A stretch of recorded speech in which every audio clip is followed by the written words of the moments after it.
warahmatullahi wabarakatuh. Hai teman-teman semuanya, gimana nih kabar kalian? Semoga selalu dalam keadaan sehat walafiat ya, amin ya rabbal alamin.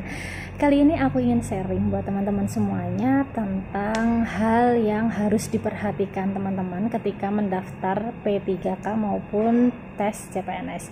Jadi jangan sampai teman-teman nggak lolos nih seleksi administrasi hanya gara-gara hal seperti ini. Aku akan sharing untuk teman-teman semuanya, ada 9 hal yang perlu teman-teman perhatikan. Yang pertama, kualifikasi pendidikan tidak sesuai. Nah, ini penting banget ya teman-teman. Jadi harap daftar sesuai dengan kualifikasi pendidikan yang diminta, yaitu sesuai dengan bidang studi di ijazah. Nah, ini banyak banget teman-teman kemarin yang tanya aku DM di Instagram. Jadi misal dia itu pengen daftar arsiparis, tapi jurusan dia bukan dari kearsipan contohnya ya teman-teman.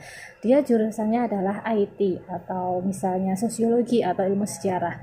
Selama di instansi tersebut mensyaratkan kualifikasi pendidikan selain kearsipan, yang di pendidikan teman-teman masuk, teman-teman itu bisa mendaftar. Tapi kalau teman-teman misalnya nih mendaftar jabatan arsiparis, tapi di kualifikasi pendidikan itu memang hanya lulusan arsiparis ya teman-teman, selain jurusan arsiparis jangan mendaftar di jabatan tersebut gitu ya teman-teman. Yang kedua, usia tidak sesuai dengan persyaratan. Jadi harap daftar sesuai dengan batas usia yang tertera pada pengumuman instansi pada formasi yang teman-teman lamar.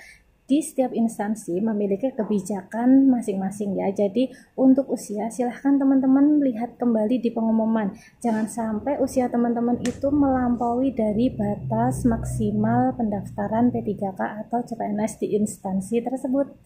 Yang ketiga, salah format surat lamaran dan pernyataan. Harap mengunduh format surat lamaran dan surat pernyataan sesuai dengan format yang disediakan oleh masing-masing instansi yang kalian lamar. Jadi setiap instansi itu pasti memiliki format masing-masing ya teman-teman. Silahkan disesuaikan. Jangan bikin sendiri. Jangan download dari instansi lain. Silahkan teman-teman fokus, misal mau daftar di satu instansi, silahkan yang pertama teman-teman bisa follow Instagramnya, follow media sosialnya, terus bukanya memang yang dari instansi tersebut. Jadi misal surat pernyataan, surat lamaran harus di-download dari instansi tersebut, jangan ngambil dari instansi yang lain, karena setiap instansi pasti punya format masing-masing. Yang keempat, salah tulis nomor KTP dan ijazah. Nah, penting banget ya teman-teman. Satu angka aja itu akan berpengaruh ya teman-teman. Jadi benar-benar yang harus teliti nih. Harap periksa ulang penulisan nomor KTP dan ijazah sebelum mengakhiri proses pendaftaran. Jadi silahkan disesuaikan antara nomor di KTP itu kan ada panjang nih, NIK-nya panjang, silahkan diulang satu-satu teman-teman sebelum diklik selesai. Itu teman-teman diteliti lagi satu-satu. Misal nomor NIK-nya kan panjang tuh, silahkan diteliti lagi.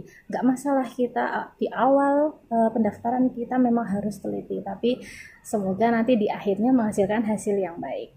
Kemudian di ijazah, nomor ijazah itu juga silahkan teman-teman wajib teliti. Kadang ada yang bingung ya, nomor ijazah itu yang sebelah mana. Silahkan dipastikan dulu nomor ijazahnya, baru dimasukkan di aplikasi atau pendaftaran SSCASN-nya. Kemudian yang kelima, nama tidak sesuai dengan dokumen. Nah, ini yang sering terjadi nih teman-teman. Contohnya ya, nama kalian antara di ijazah, di KTP itu berbeda. Kalau pengalaman sebelumnya, jadi itu di ijazah misalnya nih Supriyanti, tapi di KTP yang benar Supriyati. Silahkan teman-teman dirubah ke Dindukcapil atau bahasanya apa ya, Dukcapil atau apa di Dinas Pencatatan Sipil, silahkan diganti ya. Jadi memang harus sesuai dengan ijazah. KTP dan ijazah itu namanya harus sama. Kemudian yang keenam, akreditasi tahun kelulusan. Nah, ini perlu teman-teman ingat. Kemarin teman aku nggak lolos seleksi administrasi karena dia lalai di satu hal ini. Jadi silahkan disesuaikan dengan tahun kelulusan teman-teman ya. Misal teman-teman nih lulusnya tahun 2000 berapa? 17. Teman-teman berarti upload atau syaratnya itu yang digunakan adalah akreditasi di tahun 2017 untuk program studi dan universitas. Nah, kalau teman-teman upload akreditasi yang terbaru, itu adalah suatu kesalahan besar teman-teman. Jadi teman-teman bisa dianggap tidak lolos seleksi administrasi. Teman-teman juga bisa download akreditasi di websitenya, di website Ban PT. Di situ teman-teman tinggal pilih universitas apa, jurusannya apa, nanti di situ keluar tahun berapa. Gitu. Kemudian yang ketujuh, satu IMATRE dipakai di 2 dokumen. Ini kesalahan besar teman-teman. Jadi satu IMATRE diperbolehkan hanya untuk 1 dokumen, tidak boleh lebih, karena di situ di IMATRE itu ada kodenya. Jadi silahkan teman-teman membuat 1 dokumen atau surat pernyataan itu hanya 1 materai. Jangan sampai 1 IMATRE itu digunakan untuk beberapa dokumen. Ini nanti juga teman-teman akan tidak lolos seleksi administrasi. Kemudian yang 8, salah upload dokumen. Nah, fatal banget nih teman-teman. Pastikan telah memeriksa ulang seluruh dokumen sebelum mengakhiri proses pendaftaran. Silahkan teman-teman ya belajar pengalaman dari yang lain, boleh sharing-sharing juga sama teman-teman kalian nih. Salah upload dokumen itu juga berakibat fatal. Jadi sebelum teman-teman klik selesai pendaftaran resume, silahkan teman-teman ulangin lagi, dibuka lagi. Misal surat pernyataan, itu benar-benar yang surat pernyataan atau bukan, surat lamaran itu memang benar surat lamaran atau bukan, ijazah, KTP, seperti itu ya teman-teman. Transkrip nilai silahkan disesuaikan dengan kolom yang sudah ada, jangan sampai salah upload dokumen. Kemudian yang terakhir adalah hasil scan tidak lengkap, atau ada juga yang hasil scannya itu nggak jelas.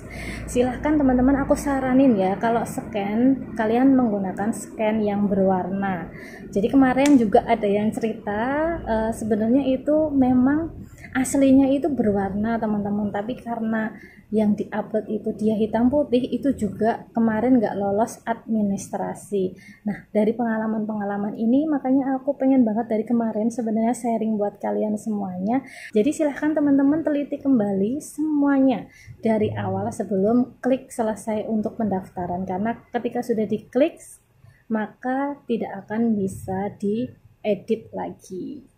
Dan jangan sampai nih sebelum kita bertarung mengikuti ujian P3K atau mengikuti ujian CPNS kita nggak lolos di seleksi administrasi. Itu sayang banget teman-teman. Kita belum berjuang tapi kita udah kalah di situ, dan kalau pengen daftar kita harus nunggu 1 tahun lagi. Jadi aku saranin teman-teman untuk teliti ya sebelum pendaftaran, di klik sampai selesai. Semoga video ini bermanfaat untuk teman-teman semuanya, dan terima kasih udah melihat video aku sampai selesai. Bagi teman-teman yang belum klik tombol subscribe, silahkan klik dulu tombol subscribe-nya supaya aku makin semangat bikin konten untuk kalian. Dan silahkan jika ada pertanyaan boleh nih DM di Instagramku, follow Instagram aku di Yvonne Marjati. Dan silahkan jika pengen tanya di YouTube juga silahkan di kolom komentar, nanti insya Allah akan aku balas satu persatu. Terima kasih ya. Assalamualaikum warahmatullahi wabarakatuh. See you.